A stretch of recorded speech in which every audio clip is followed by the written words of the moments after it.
Good afternoon, everyone. This is Anna Barnes with the Illinois Public Health Institute.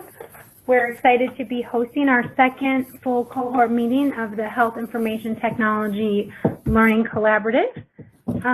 We have a slide up that just shows the staff, the team here at IPHI that'll be on the call today. Peter's just joining us at the beginning, so he'll give us an overview of the day and some opening remarks.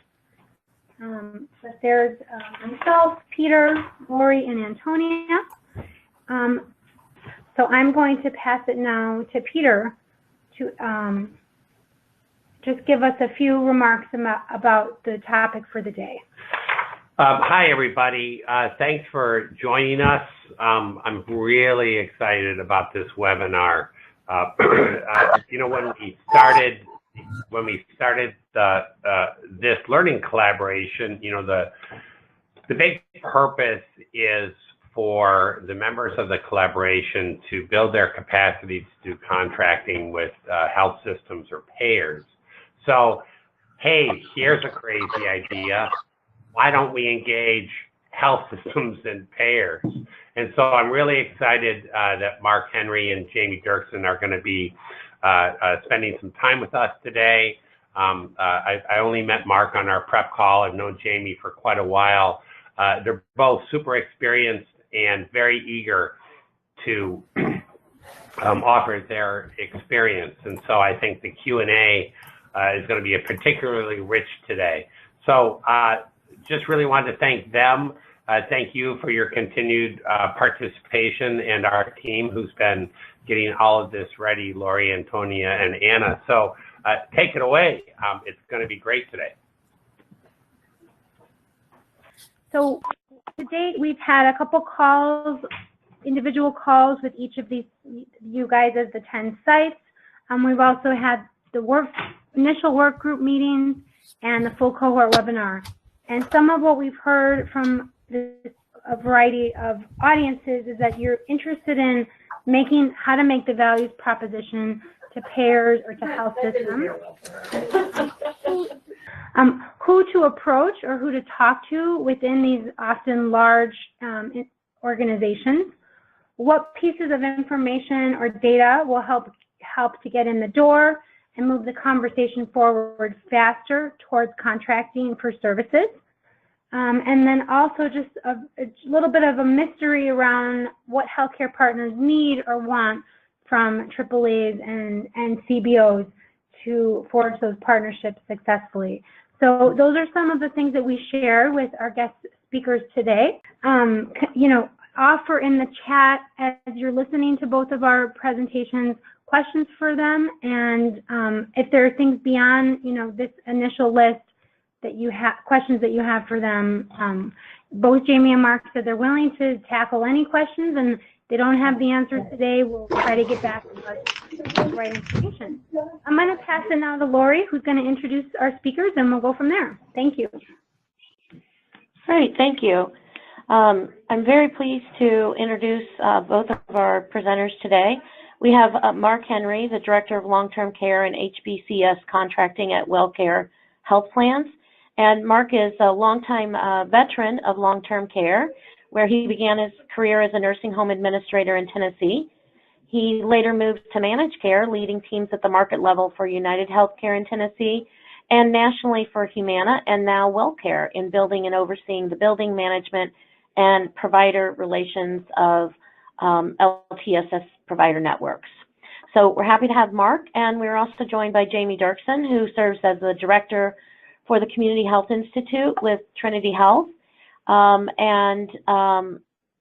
At Trinity Health and Wellbeing, she, in this position, works across 22 state systems in collaboration with hospitals and communities to address the root causes of poor health by using innovative policy, system, and environmental change strategies. Jamie was previously, and how we have come to know her is she served as the Managing Deputy Commissioner at the Chicago Department of Public Health for 5 years, and in that role she worked with hundreds of organizations to launch the Healthy Chicago 2.0, which was the city's first health equity plan. And so we are thrilled to have both Jamie and Mark with us here today. So with that, I think we will advance the slides and go ahead and turn it over to Mark for the first presentation. We're going to have a little bit of a pause while we pass the controls over to Mark. All right. Again, thank you so much, Anna and Peter, for allowing me to come and speak with you all about managed care organizations and how the CBOs and AAAs can work with managed care organizations. Again, I'm with WellCare Health Plans, and we are a company that was founded in 1985, about 30 some odd years ago in Tampa, Florida, by a small group of physicians. We focus only on government-sponsored health programs, which include Medicaid, Medicare Advantage, and Medicare drug plans, so Part D plans. And currently we serve 5.5 million members and partners with more than 68,000 pharmacies and 636,000 healthcare providers across the country. And that is also with the addition of a recent acquisition of Meridian Healthcare, which you may have heard about, which impacted Illinois and Michigan. So we're very pleased about that. Our mission is to help people live better, have healthier lives, and so that's why we wanted to, focus our attention, our vision on government-sponsored healthcare programs, collaborating with our members, our providers, and government partners in offering a rewarding and enriching culture. And that inspires our associates to do well for others and themselves. Our associates are very passionate about what we do, and I think you'll find that as you reach out to our folks, and I'm sure other providers, other MCOs as well. Our core values are partnership, integrity, accountability, and the one team vision. We have an approach that fosters strong partnerships. One is the provider partnership. The second would be our integrated care model, which integrates medical, behavioral, LTSS, and social and pharmacy operations all together. We have one medical platform that we use, which can be somewhat different from other health plans. We have one claims platform. We have one contracting platform. So it's truly an integrated solution. We have our government partnerships. Whether we are partnered by contract with the state, or we're just a leader looking to, or being used as a voice or a source of knowledge, we want to provide that to our state agencies and federal partners.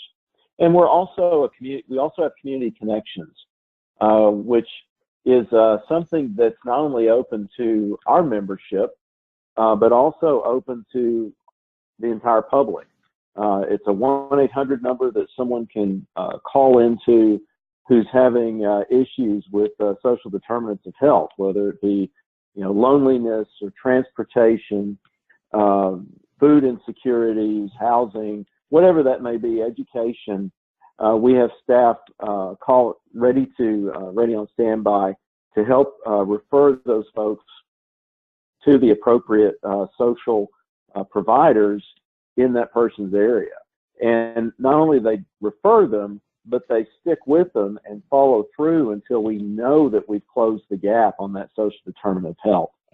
And it's all funded, in part by savings that we experience with our members in reducing the amount of hospitalizations, readmissions, and emergency room visits. So here's a look at where we are in the country. You can see that for Medicaid only, we are in Nebraska and Missouri. But for the rest of the states in Medicare Advantage, that's the yellow. Orange is Medicare and Medicaid Advantage.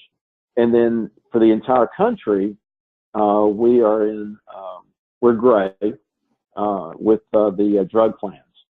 So with the recent acquisition of Meridian, we also have part of Michigan and Illinois with the health insurance marketplace. So, and then there are the numbers that I gave you earlier. We are number 170 for Fortune 500 companies, and we're one of the Fortune's world's most admired companies for 2018. So we're very, proud of those accomplishments. Again, we do use a holistic approach to the care of our members based on their physical, social, behavioral, and pharmacy needs. Again, it's all on one platform, so that way the nurses or care manager who is, is managing the entire care for the member can see everything that's going on, especially if it's a dually eligible member that has both Medicare and Medicaid and has both of our health plans for Medicare and Medicaid. So it improves medication adherence rates, increased independence, lowers the hospital admissions, and improve physical and behavioral health outcomes. So for our current collaborations that we have with CBOs and AAAs,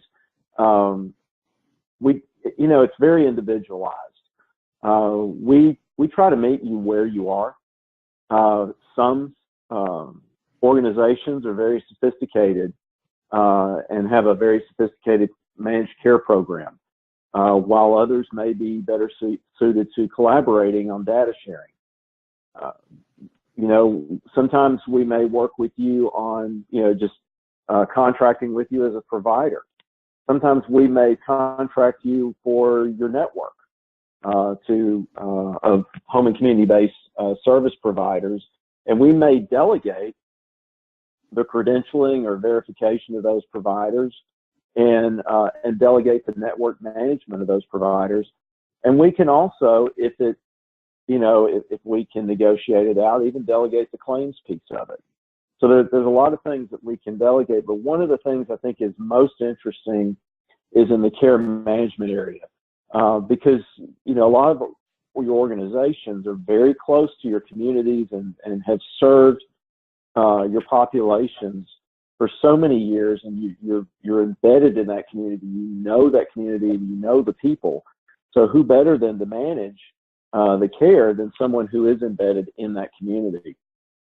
So we can contract, with you, even utilizing our platforms,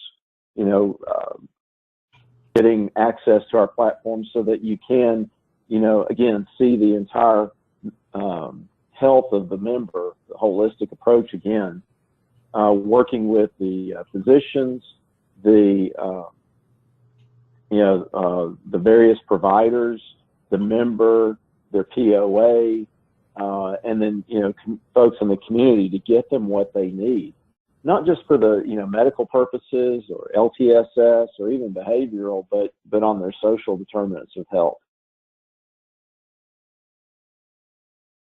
Some of the components for each partnership are dictated by the state, okay, and maybe what we need in regards to our contract with the state. So we, as you well know, we, in focusing on Medicaid, when you've seen one Medicaid program, you've seen one Medicaid program. So a lot depends on how that contract is written by the state, but we have a lot of deliverables, and there's a lot of direction that the state gives us in our contracts. Therefore, that trickles down into how we contract with community-based organizations and AAAs to be able to meet the needs and demands that the state has. Now, some of the challenges that we face with the relationships that we have with community-based organizations and AAAs is that we sometimes don't speak the same language. We may think we are, but we're not.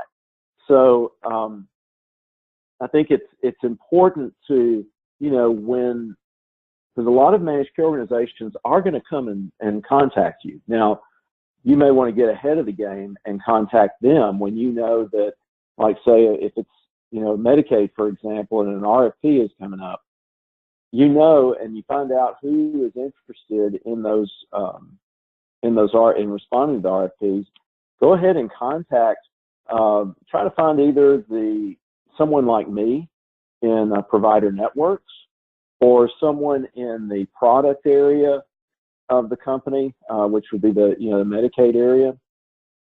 There are probably several doors that you could knock on, whether it be care management or the clinical area. Just a lot of a few different doors, but that will get you to where you need to be. And when you do that, make sure that you know exactly what you're offering. And because I think a lot of times when we talk to AAAs, they sometimes don't realize how much they are doing. I mean, you're doing a lot, but you don't realize the areas that you could actually expand into and grow. And MCOs, managed care organizations, can help you grow into these areas of say, care management, where can be very sophisticated, and actually grow your revenues and your whole territory that you're working in. So I think just understanding, common terminology and being prepared to explain what you do is huge to an MCO. And an MCO may ask you a lot of questions. So you just need to be ready to be patient with us, as we're asking those questions. But also, we may be, if we're coming to you, please understand that we're not here to, if we're responding to an RFP, we're not here to take away any of your business at all. We recognize the work that you do and the value you have to each and every community you serve. So we want to partner with you. We just want to figure out how and what the best way to proceed is. So now that's, in contracting for like managed care, or it could be providers where we're contracting with you to provide meals or adult daycare or something like that. But there's also the data exchange piece, which is huge for us.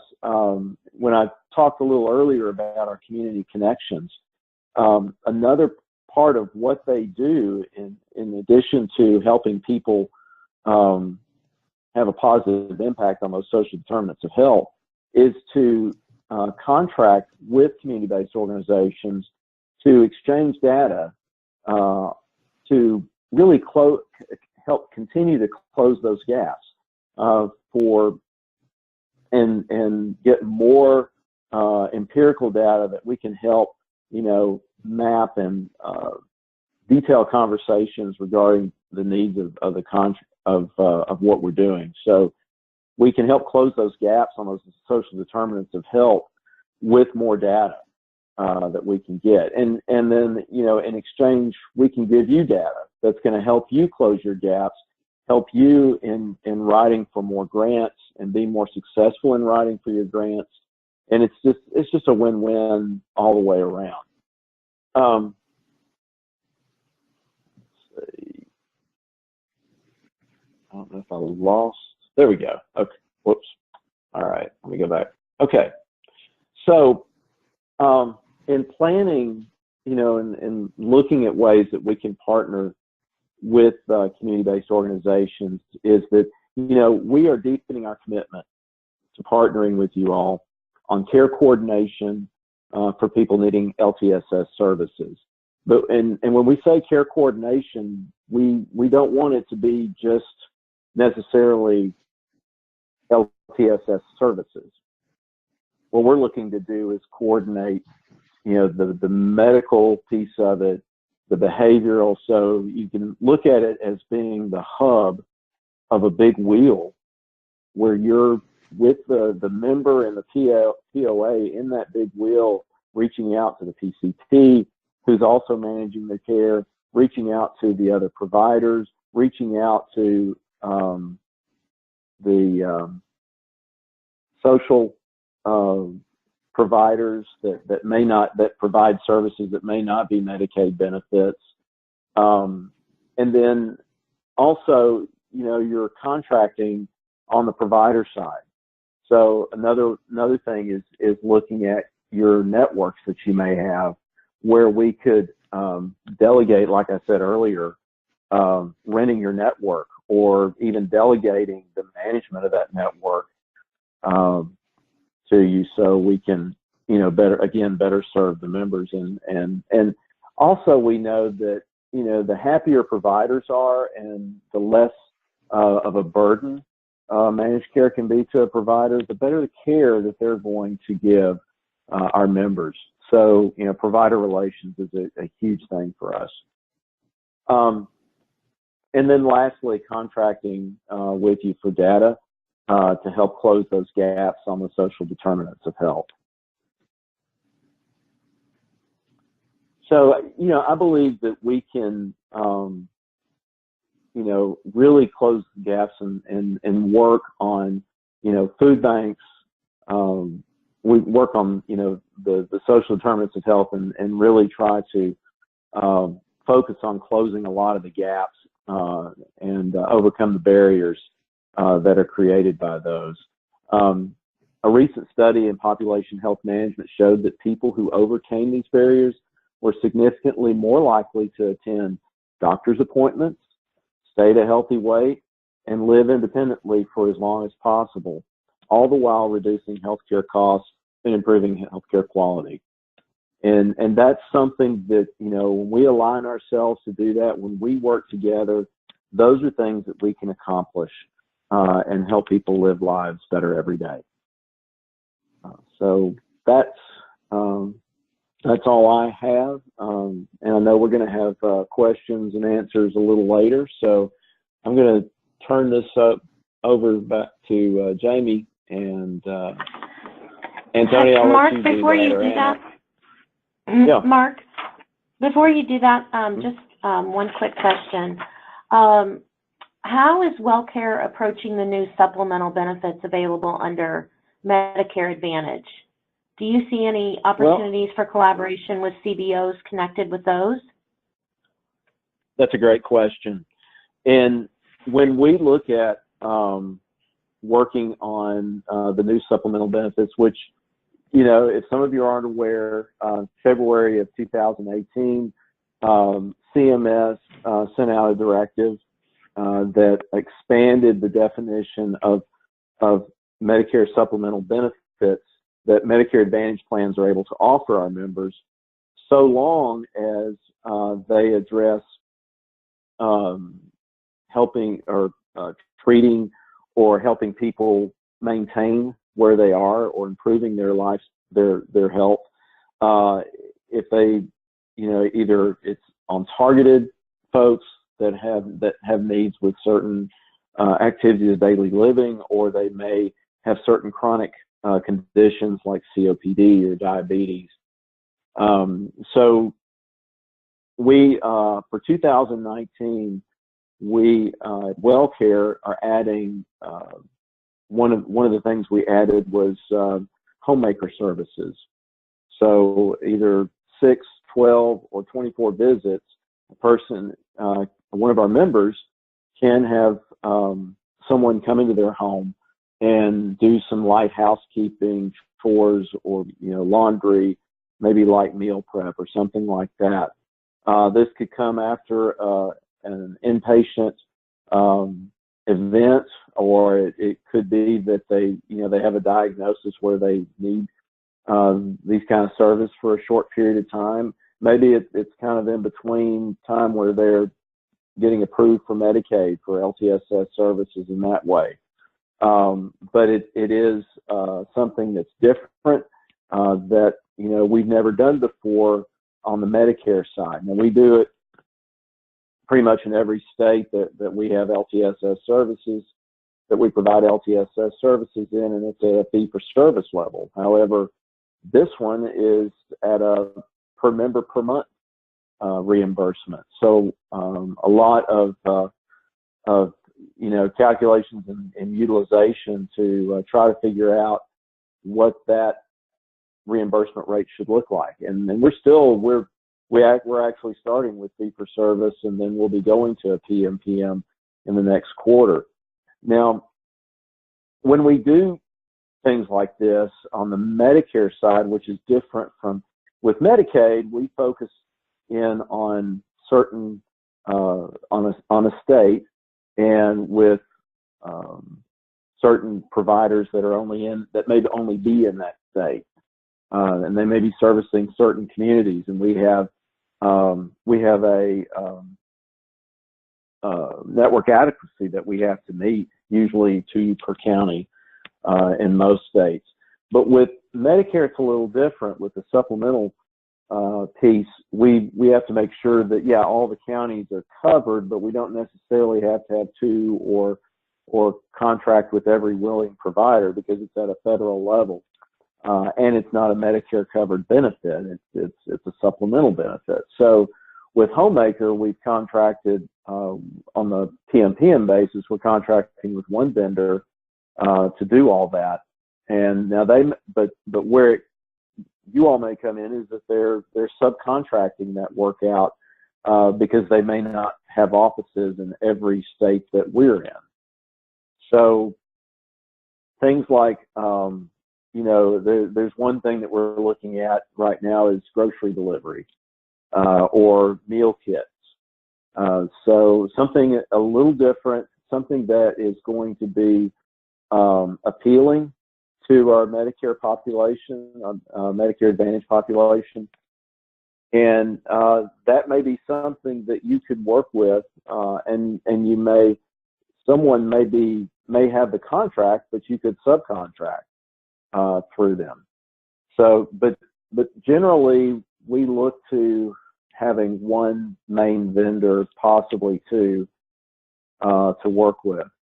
And we start working on, we're finishing up 2020 right now. We're in the vendor selection process where our vendors have already sent in proposals. You would need to be able to send in a proposal that would make sense and be able to service, the states that we're in. Now, one thing that you may want to look at, which is what, some of the AAAs have done in Virginia and North Carolina, is maybe come together under one entity to be able to contract with an MCO to provide services. Who knows? I mean, you could look at even crossing state lines to be able to do that. It's something where you need to start thinking outside the box to look at what you're offering. Another thing that we're looking at is maybe health coaching, or, weight management, or one thing that I think you could be very good at would be companion calls, where you're just calling, the member and spending about, 20 to 30 minutes on the phone with them. That addresses the social determinant of health for loneliness.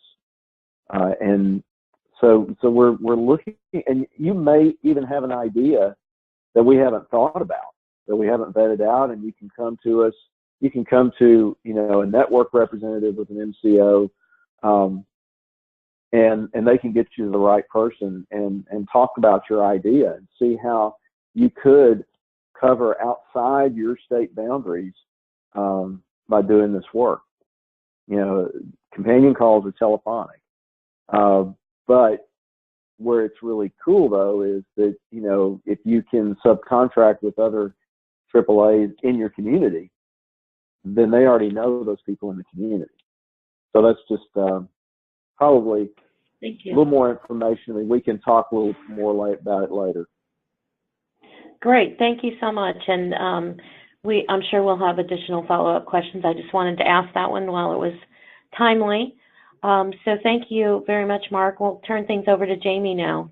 Jamie, go ahead. Good afternoon, everyone. Thanks for having me.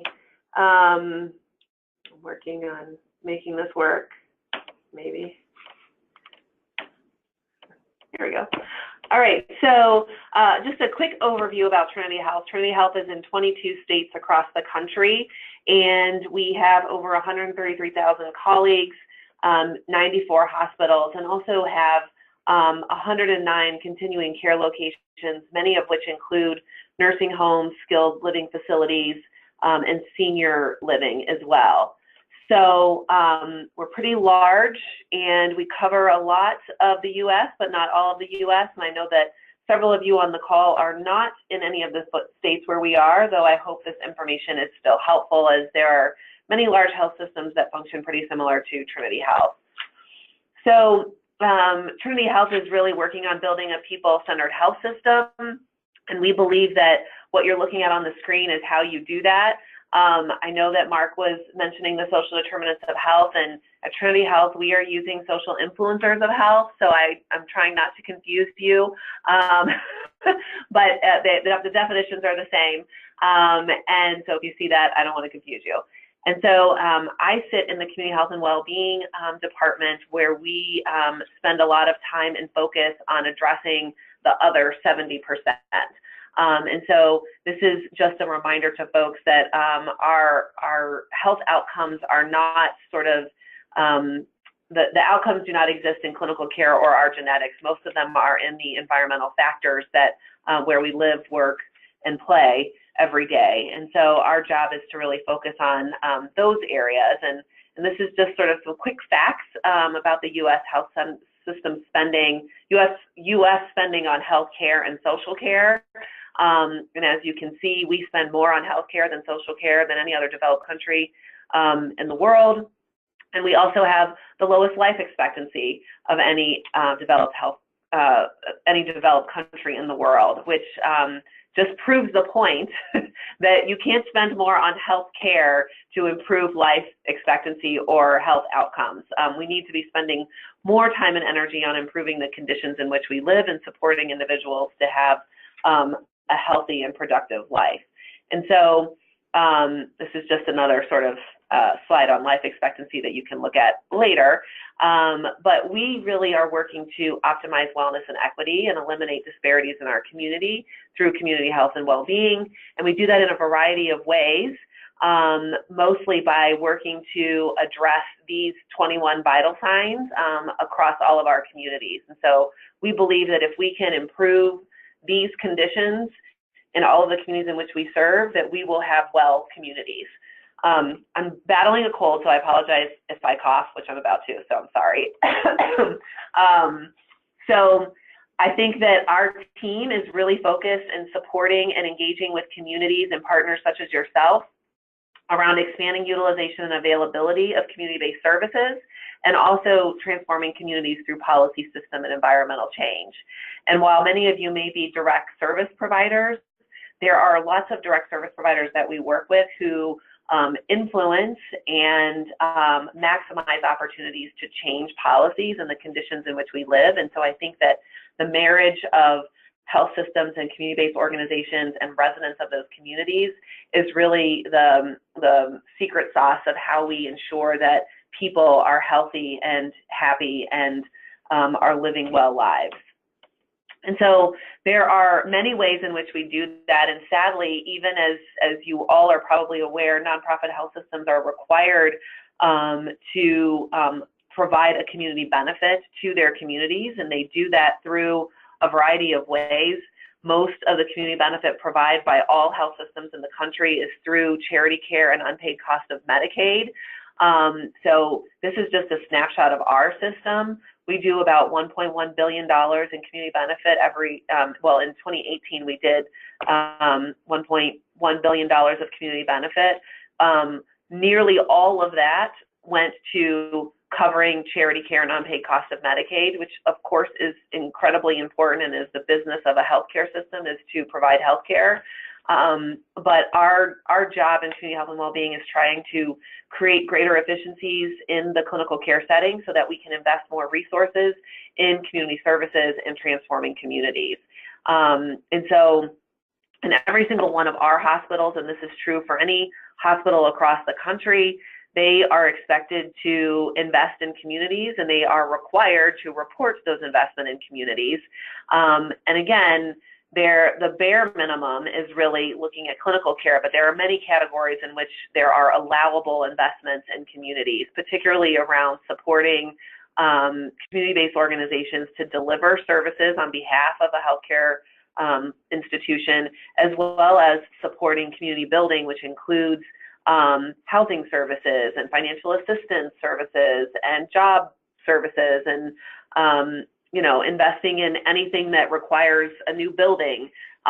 These things, as long as they are identified as community need through a community health needs assessment, are ways in which health systems can partner with community-based organizations to improve the lives of the people who live there. And so I'm just going to give you, I talk really fast, so I'm sorry if I'm talking too fast.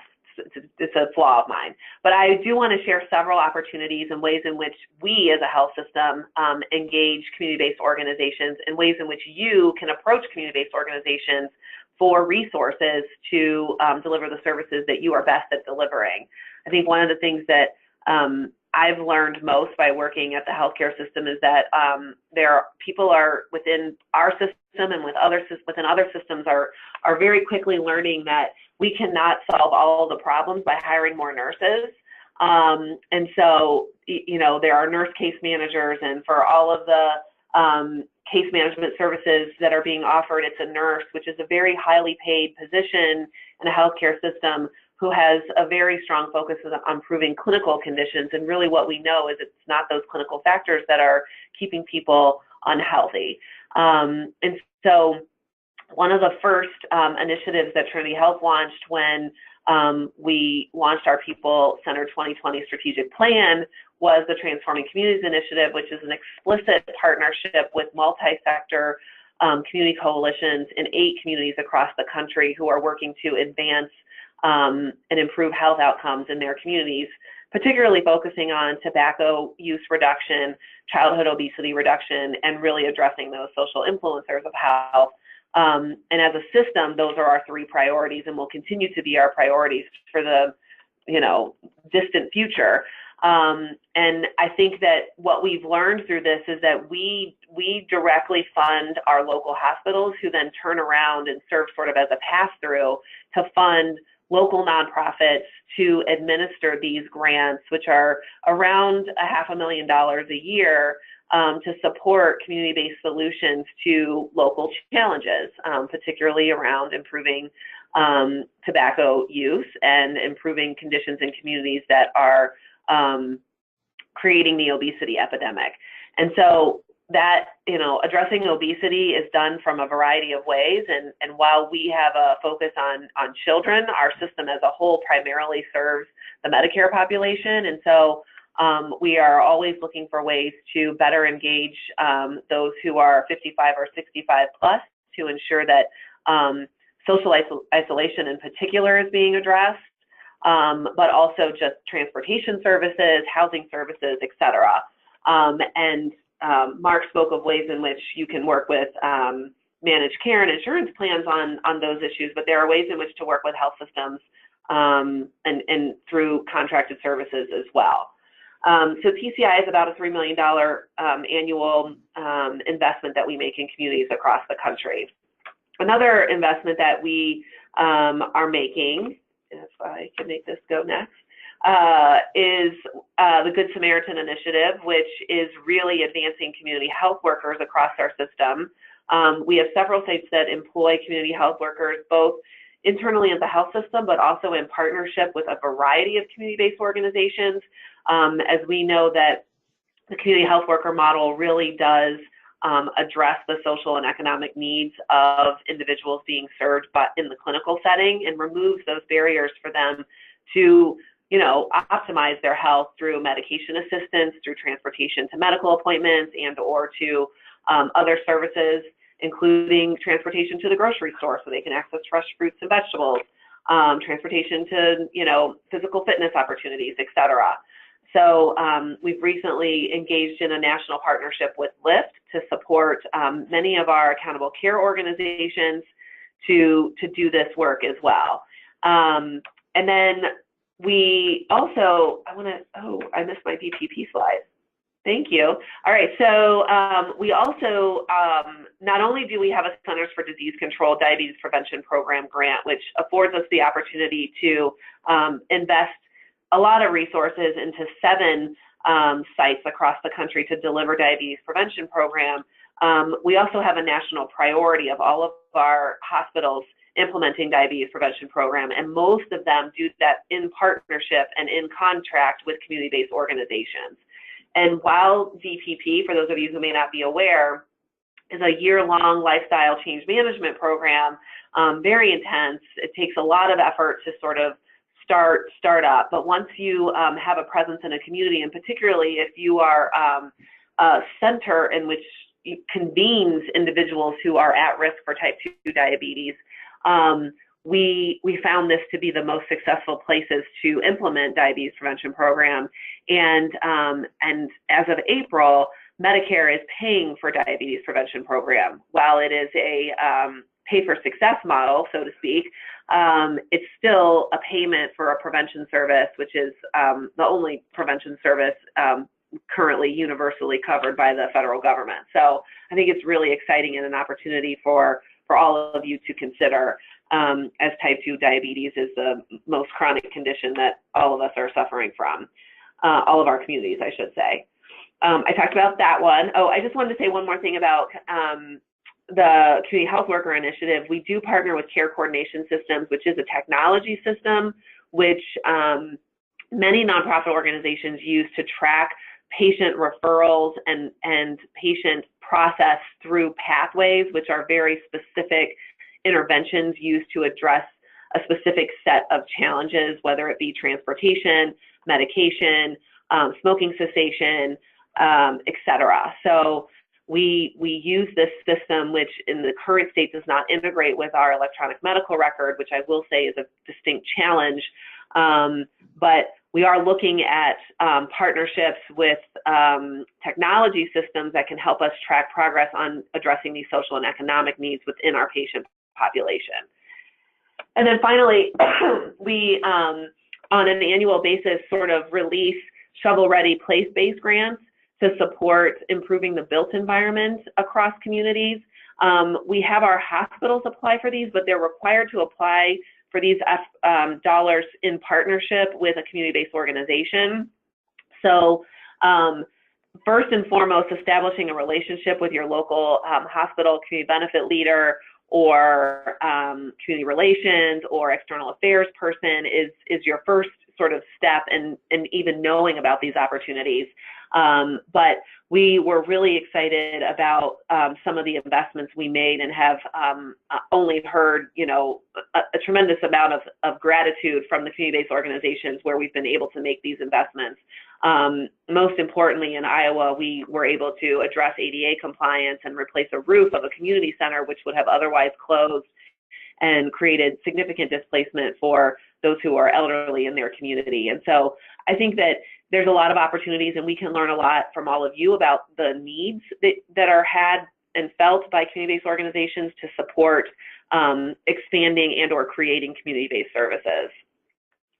So lastly, I will say that not only do we and do our local hospitals provide grant dollars and or contributions, which are sort of one-time, we can call it donations for lack of a better word, to support community-based organizations. We also have low interest rate loans to support capital development in communities. And I would say not only capital development, but also sort of bridge funding for new initiatives or financing for new small businesses, et cetera. So it's not restrictive, I guess, is what I will say. There's a lot of rigor into administering these loans, I will say, though. So there is a great opportunity. We have a $75 million loan pool that we are eagerly wanting to have on the street. And right now, about $36 million of that is deployed across the country. This gives you just a little bit of information about the loans. I will say that this image shares with you the types of investments we're making. Most of it goes into housing investments, and usually that's through a community development finance institution where we leverage their resources to create additional housing units. But we also work on building new health clinics. We expand child care centers, schools, et cetera. So the opportunities are pretty open. We also use our loan capital as leverage to support other community-based organization applications for instance, for bonds or for other federal tax credits or what have you. And right now we have about $10 million outstanding in those seed money to sort of spur additional investments within those communities. We most recently were successful in supporting a housing and commercial development in Trenton, New Jersey, and our $1 million leverage, is yielding a $30 million loan for the community of Trenton, which is really exciting. So lastly, I will say we also do partnerships around community-based mental health services and substance use services, and so this is an area that you focus on. There's more and more evidence suggesting that co-locating or in close proximity locating respite centers or substance abuse treatment centers or mental health facilities in connection with emergency rooms in order to ensure appropriate use of emergency room and thereby decreasing costs, but also ensuring individuals are getting the most appropriate care and treatment in the right setting at the right time. We are investing and supporting these efforts as well. And so this is just an example in Southeast Michigan of what we're doing around substance use services support. And so finally, I said this earlier, but really, make a connection with your local community benefit leader, community health leader, external affairs person within your local hospital or health system. They're busy people and they may not respond the first time, but I think persistence always wins, so you should do that. Ad hoc services, there is a community benefit category where you can do financial contributions as long as it's a community identified need. Usually that requires no contract, usually requires a letter with restricted use that says, we're going to give $10,000 to XYZ organization for the explicit purpose of X, which is a community need in this community. And it's really as easy as that. I think asking a hospital for $10,000, I will just say this, everybody should ask a hospital for $10,000 because they probably have it, but you need to build a relationship so that you can ask for that resource. And then really develop long-term relationships with these hospitals so that you and what your organization provides to the community is known by the hospital system and is valued, and that there's a way to figure out a long-term contractual relationship to deliver those services, particularly if it's an unmet need in a community, and for Catholic health systems, particularly for poor and vulnerable communities. So that's what I have to share. Happy to answer any questions. In line with that, would your hospital or would hospital systems invest in IT infrastructure systems for CBOs or AAAs? Would that be something that they might invest in? I think that the answer is it depends. It depends if there can be an integration with the electronic medical record, and it depends if it supports a greater need. So, for instance, if it's a large community initiative and it's going to serve, a substantial number of people and the data is essential, which it always is, I would say yes. We definitely support technology solutions in a variety of places. Great, thank you.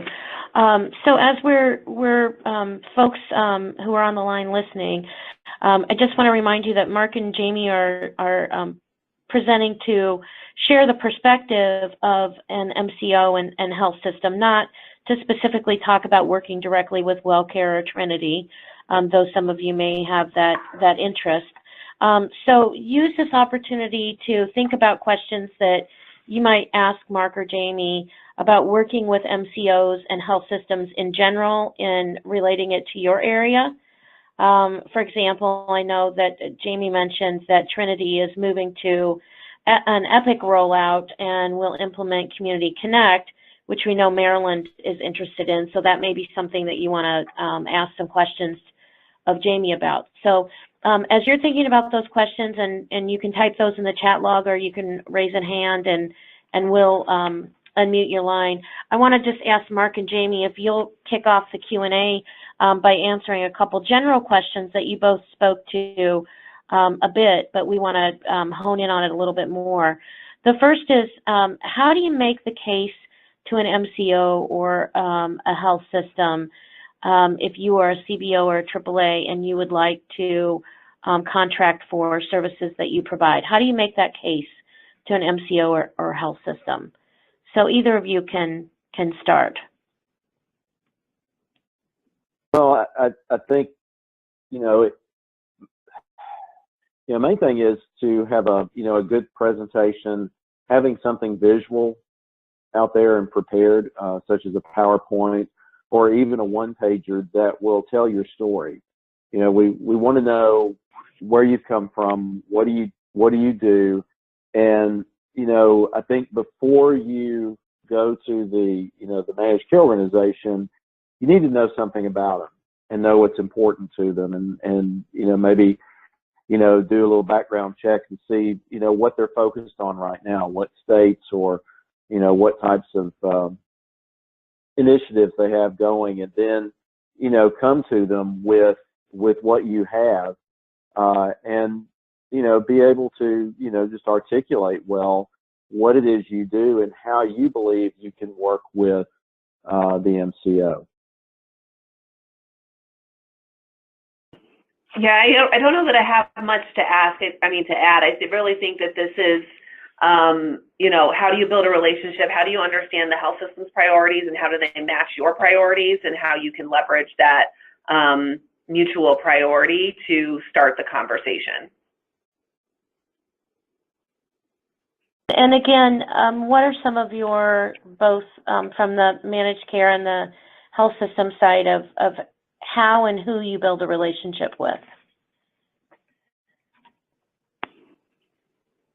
So from the health system perspective, it depends on the system, I will say, what the person's title is. So that's the challenge, is you need to figure out where that department is and how to find that person. But in terms of sort of the community collaboration, I think there's a couple of places. One, do they have an accountable care organization? If they do, who is the leader of that accountable care organization? Two, do they have a community benefit leader or a community health leader? What is their name? Who are they? Where do they sit? Sometimes you have to start in, sadly, they sit in a lot of places. They might sit in strategy, they might sit in marketing, planning. These are the departments within a hospital or health system that you'd want to sort of look for. Mission, if it's a Catholic health system, you'd want to talk to the mission leader. So those are really the folks that you want to start with, and really it's in your best interest to start with someone who has a director or higher title, just because they have decision-making authority and likely are going to move something or not. So I would suggest that. Yeah, and for managed care organizations or health plans, your provider network representative is probably one of the best places to start, because in the health plan world, the network folks are, we're like octopuses. We've got tentacles that touch so many different departments. So and we work with them. We have a very good knowledge of working knowledge of who does what in these highly matrixed environments, because just like Jamie was saying, depending on what you have to offer, people are going to sit in a lot of different places in a lot of different departments, and whether they're health plans or health systems, and but your contracting folks, as far as in the health plan world, are the ones that where I would start out with. Unless you have a relationship with someone that is, like in your state, the executive director of the managed care health plan or the Medicaid plan, use your highest contact that you have. But I think, definitely the network contractor director would be the best place to start. Great, thank you so much. And so the next, I guess, big, broad question that most of our folks are really interested in is, how do CBOs and AAAs establish a contract with healthcare? What data can CBOs and AAAs share that's most compelling? Well, first of all, after you've, done your initial presentation and both parties decide they want to move further, the health plan is probably going to want to do a non-disclosure agreement, which means that, you'll just need to probably fill out an application, provide them with a W-9 form, and then both of you execute this non-disclosure agreement. And that allows you to, talk with the MCO further, sharing, some proprietary information, but you're not at the, PHI level or, violating any HIPAA laws. As you get further in discussions and you decide, hey, there are some synergies here, maybe we can, contractually partner on a certain initiative, then, you look at a business associates agreement, and then possibly, a master service level agreement once you get down to exactly what you're talking about. But the BAA would allow you to share data that again it's going to be PHI at a need to know level. So you still have to be careful. I mean, you can't just share social security numbers and so forth and member names or client names, but you can share more data than you would on an NDA. And then after that, once you both parties decided, yes, we want to negotiate a contract for this initiative, then you go into the negotiations of getting a statement of work and a master service level agreement, and agree upon the reimbursement methodology for that contractual relationship. And I think for health systems, it's kind of, well, at least I'm going to speak primarily from the community health perspective. It definitely is a relationship. It's through relationships. Rarely do health systems put out requests for proposals for the community at large, though some hospitals do. Though also, to know about that, you need to know the people who are releasing those requests for proposals. They're not like government proposals where they need to be advertised in certain places for a certain amount of time. So the challenge is typically health systems do need to go through a formal request process, but that request process may be targeted. So you want to be on a list to be targeted, and I think the only way that happens is if you start to build the relationships. And honestly, I would say that depending on the level of the level at which you are in your organization, you should be meeting with the CEO of the hospitals. Should have said that earlier.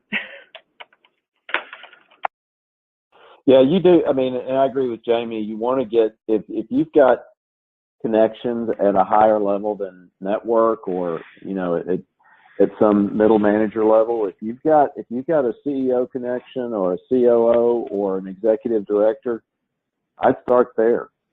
Start as high as you can get. Now, they may direct you to someone else, but at least that person's got more juice and can get you a little further along.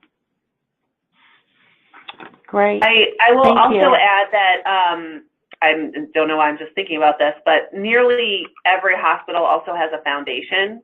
And so there's a philanthropy or a foundation leader, and that's also a good person to reach out to. while most of these foundations primarily focus on improving capital opportunities for the hospital, there are also many that do charitable contributions. So that's another opportunity. Thank you. I'm going to go to one of the questions that came in from one of our collaborative members, and it's Paul from Livestream. And Paul is an IT guy, so his question is focused on data. He says CBOs tend to label their data using a variety of names and definitions. Sometimes two different data fields can have the same name, but two different definitions based on how the information is collected. So his question is there a list of terms or data fields, ideally something like a data dictionary of sorts, that CBOs can use to consolidate, clean up, and present their data to MCOs as a way to speak in a similar data language? We have a means to consolidate data into more of a common data set, but we lack the input from the payer side to really make that happen. Well, that's a great question, and unfortunately, I'm not a, people get confused when I say director of network. It's provider networks and it's contracting, so I'm not an expert in IT or in data, but I can ask that question and see. I'm sure that there are some industry standard type of data elements out there that they would be looking at, and we can, I can get that information for you, and I'm sure that you all, Anna, y'all are Peter, y'all are keeping these questions, recording these questions for us. Yes, absolutely. Okay. And I guess I would say I kind of agree with Mark. This is challenging, and we have as Lori mentioned, we're moving to Epic across our entire system, but that's going to take almost 5 years from today for that to be in place. And in the current state, we have a zillion systems, and it's nearly a nightmare for us to try to match people from one system to the next within our own system, let alone trying to receive information from outside organizations and match it with our patient information. So our informatics and technology opportunities are great, and I think that it's a challenge. Well, Mark, we appreciate your willingness to ask that question of your colleagues, and so we'll send that to you in an email for follow-up. I'm just going to open it up now to see if there are additional questions for Mark or Jamie. It looks like Nikki from Western New York has a hand raised. Okay. I guess my question is if Mark or Jamie can speak to specific quality metrics which the health insurers would be really excited about the CBOs presenting outcome data about. I don't know if I'm presenting that question right, but yeah, I think the number one outcome measure for us is reduced readmissions. So if someone has the opportunity to assist in reducing readmissions, that's a priority metric. Yeah, that one, and also for us would be ED visits, emergency room visits. If we can get those reduced and get people to go to the more appropriate place, like their PCP or even an urgent care, would be better. Also, we'd love to see, how many folks are, getting their, their flu vaccines and pneumonia vaccines. I think if you have a falls program, we would really be interested in that. Because that's another way that, we can prevent those submissions, even on the admission level. If there's some kind of strength training program to help people,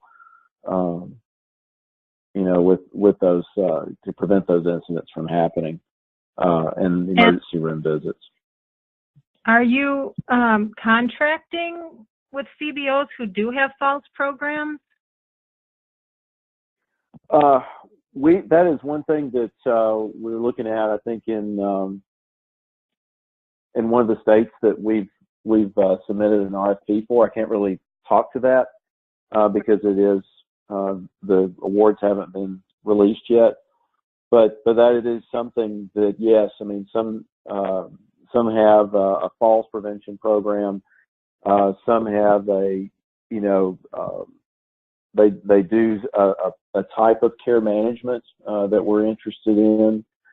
So, again, it's whatever you're really best at and what you believe would work with us to help us meet our goals in quality management. That's what you should go for, and you can visit the sites. You can even websites. You could even make appointments and do more of a fact finding to find out what they're interested in. A lot of MCOs are, you get to the right person, they want to talk to you.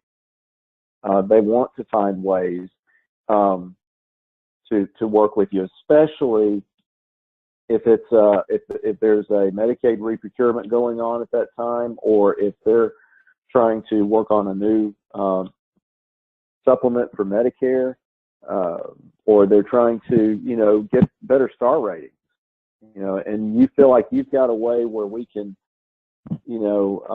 improve our star ratings by a service that you provide that's impacting, a certain market, we'd be all ears for that. Thank you. Another question that's come in from Oregon, Lavinia says, one of the big problems we come across is that payers do not see CBOs as legitimate providers of health-related care. Have you seen this? And, how can that be overcome? I think it depends on your credentialing, how you are credentialed as a provider. And in some cases, now, my expertise is in the long-term services and supports area, where, providers in that area are not necessarily credentialed. It's more of a verification process. So it's a lot different from credentialing a physician or a specialist. So, depending on what you do, if it's recognized as a Medicare benefit service or a Medicaid service, but we do, recognize providers of social services as well. They're just contracted in a different area through our community connection. So, I think that you have to, we're not in Oregon, but, we may be someday. But, you work with your MCOs to figure out, how you can partner with them. But I'm not sure exactly what the interaction was or what type of provider you were presenting as. But that's kind of a broad answer to your question.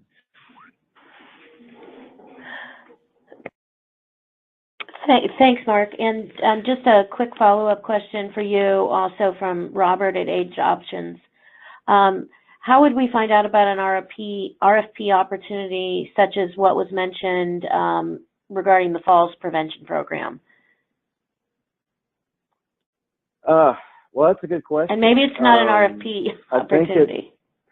It could be the MCOs do. A lot of times we will do RFPs because that makes it a fair way to, find out what's going on out there. And they may, MCOs have different ways of releasing. I think, like Jamie was saying, the relationships are the key. So even if you don't think you've got something that an MCO would want, go ahead and start building that relationship with them. And learning more about them, asking the questions, and then, once they do get, have an RFP and they know that this is something you do and they see a need for it, you're going to be on their speed dial button and they'll be reaching out to you. But you've got to develop those relationships. Great. And Jamie, one last question for you before we move on. If someone's in one of the states that Trinity's in, who would they talk to begin talking about contracting to provide services? I am more than happy to connect them to the right person. I know everyone in every state, so you let me know. My contact information is in the slide deck. Okay, great. And I will connect them personally. All right, so they can follow up with you. I'm going to turn it over to Anna now, just to kind of glean some of the insights from this conversation and help participants be able to identify some other insights that will be helpful moving forward.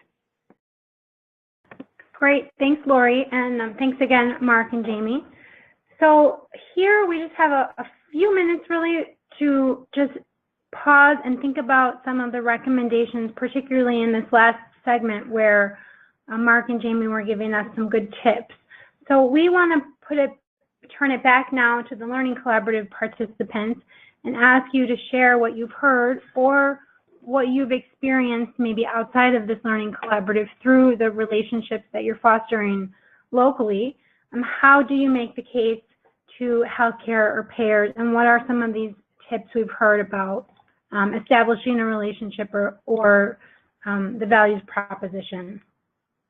So anybody can respond either in the chat or, as Antonia said, your lines are unmuted unless you're self-muted. So here we're just looking for some synthesis of what we've heard today, and then our plan is to then start to have these lists be ongoing lists that we can add to throughout the course of the Learning Collaborative and develop these as some of the products that result at the end of the network. So this is Sue and Leanne from Maryland, and I just want to reiterate and agree with the information that was shared today, particularly that we have to be able to demonstrate that our programs and our interventions make a difference in hospital readmissions and in ED use, for sure. Those are key. And we have found that that's been really an important component for us as well. We've talked before last time we all got together about our partnership with our health information exchange system and the opportunity to try to track some of that information and link it back to participants. But they are then for us known as patients. We have expanded consent forms. Great, thanks, Sue. And Sue, if you've already established the relationship, what are some of the things that you've done that may help another one of your colleagues? So we say this every time, right? Maryland is a different case. We have that single payer capitated rate with the requirement of population health for our hospitals. We're just now transitioning is 2019 into a total cost of care that is now incorporating the providers into that. We certainly have a unique opportunity here in Maryland because the work that we're doing is so critical. But the rest of you have that opportunity. I think one of the things, and Leanne would tell you, being at meetings with your healthcare providers or the managed care organizations multiple times, it took a couple of years before we really made a dent in things. So you do have to be patient, but the world is changing much more rapidly now, and we find people really are listening. Thanks, Sue. I see a hand raised for Nikki for Western New York. You can go ahead. I was just going to share that we've had an insurance company come to the table because they found out about our network partners DPP. Oh, hang on, sorry. Sorry. And for the health insurers, you know, that got our foot in the door. So our DPP isn't one that's a very high reimbursement back to us. So it's not something that we were really pushing to make a regional model, but it's something the insurers wanted. So we were able to piggyback on that and add in our DSMT and M&T, and then now we're talking about pursuing CCM and supplemental benefits for their future supplemental plan. So I just wanted to share that the DPP program, while they're not a lot of reimbursement rate, they can get your foot in the door because the insurance companies have to have them. They have to offer them to their members. And then Nikki, did you also want to pose your second question there that you had in the chat? Oh, sure. I was just, based on what, Mark shared and Sue about the hospital readmissions and the emergency visits. Right now, we ask our DSMT participants pre and post if they, when's the last time they were in the emergency room, and we kind of track it that way so we can share with the health plans what they are self-reporting. But I didn't know if anybody else tracked those two metrics in a different way. Does anyone have ways in which they track emergency room use or readmission? Sue, I know, again, yours is a unique case with the data from the HIE, but others that aren't participating with an HIE, how do you track reduced emergency room use or hospital readmission rates? Okay, well, we can keep, Nikki, we'll keep that question kind of in the queue as we move along and look for other examples for how people are doing that. Are there any other themes that folks heard from the speakers or related experience that you'd like to share before we move on to the last segment? Okay, well, thank you everyone, especially Mark and Jamie, for participating. We will circle back to you with the questions that were posed here today and the questions from the chat. In our last segment here, we just wanted to share a couple updates. So I think we're short on time, so this part I'm going to point us to the online platform and say, if a couple of you have been emailing us and sharing us relevant resources or individuals that you've met recently at conferences that you think would be useful to the network, we encourage you to post those examples on the online community, and so that others are aware as well of that opportunity. If you come across an article or a tool that might be relevant to others. So we're going to show you again the online community space. Right now we have a discussion thread going about this question of how do you what health outcomes do you measure, and or how do you obtain health outcome data from the health system. So if you have things you want to add to that discussion, and maybe Jamie can also weigh in for us a bit there. Our plan is to post these discussion themes about once per month, and we have a list that we've been updating after each convening with you guys together. So that's there. The other thing to note is that from the last time we met, we had a homework assignment of updating your kind of condensed project profile. So we pulled together as much information as we could from your application, but if everyone who hasn't yet had a chance since the winter break could go in and update your missing information into the project profile, these will also be posted in the platform and are available in the Google Drive. But it's a reference sheet or cheat sheet for each of you to go and see what systems other folks are using, what stage of implementation they're in. So if you haven't had a chance to go in and do that, we would greatly appreciate it. And lastly, we have our working group meetings are scheduled coming up here next month in February. We're going to ask 2 communities to present for each, as well as 1 community to pose a challenge in that peer consultancy model that we introduced last time. So if you are interested in, we know a couple of you have already spoken up, but if you're interested in presenting a community presentation, we're hoping in the next work groups to have everyone present. So either it will be this month or next month to get through the 5 communities in each group. So community presentation or peer consultancy, let us know in the chat. Otherwise, we'll just be reaching out directly in the next couple of days to fill those slots. And then, as we did last time, an evaluation will pop up at the end here.